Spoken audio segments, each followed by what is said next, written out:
I'm going to show you how to calculate the expected return. Expected return, a formula is shown here, where the E in the bracket of Ri is the expected return, equals to the sum of the probability of return times with the possible return.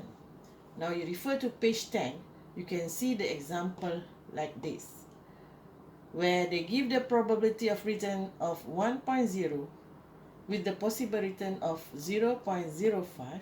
The answer for the expected return of this investment is 5%. Now let's go to another condition where there is 3 economic conditions given here. We have a strong economic conditions, we have weak, and also there's no changes in the economic conditions. The probability given for the strong is 0.15, for weak is 0.15, and for no changes economic condition is 0.70. This will be the rate of return for each conditions, which is strong 0.20, weak is negative 0.20, and when there is no changes, it becomes 0.10. So you have to compute and put all the figures in the formula provided, where the expected return is 0.5 times 0.2 plus 0.5 times negative 0.2 plus 0.7 times 0.10, you'll get 0.07, or is equals to 7% expected return. Now I'm going to show you how to measure the risk. In other words, the uncertainties. Okay. We are going to measure risk by using standard deviation. Before you calculate the standard deviation, you must find the variance of the stocks first. So these are the formula for variance, where you have to take the probability times the possible return minus the expected return. We have calculated the expected return from the previous example, which is equals to 0.07%. So now we are going to key in the input or the data from previous, where we talk about the strong economic, the weak economic, and there's no changes in an economic conditions.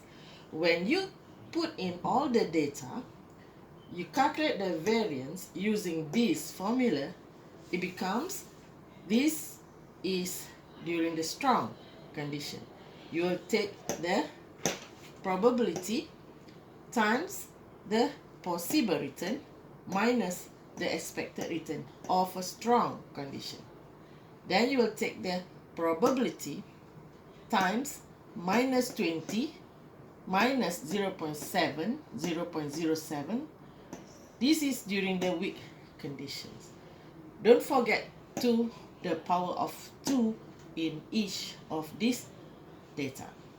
Then you have to plus the 0.7 probability times with the possible return of 10 minus the expected return that we have calculated, that is 0.07 to the power of 2. You will get the variance of 0.0141.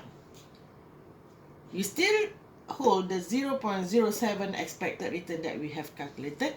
Then we move on to the standard deviation.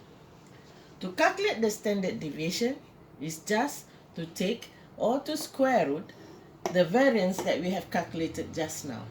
So if we got 0.0141 of the variance, the standard deviation becomes the square root of 0.0141.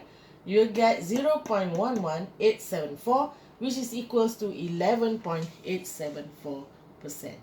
This is to show that the risk or the standard deviations of this investment is 11.874%. Another way, you can also look at the coefficients of variations. The coefficients of variations formula is to take the standard deviations that we have calculated divided with the expected return that we calculated earlier. You will get a coefficients of variance of each unit of this investment. So if you put 0.11874 divided by the 0.700, you get a coefficient variance of 1.696.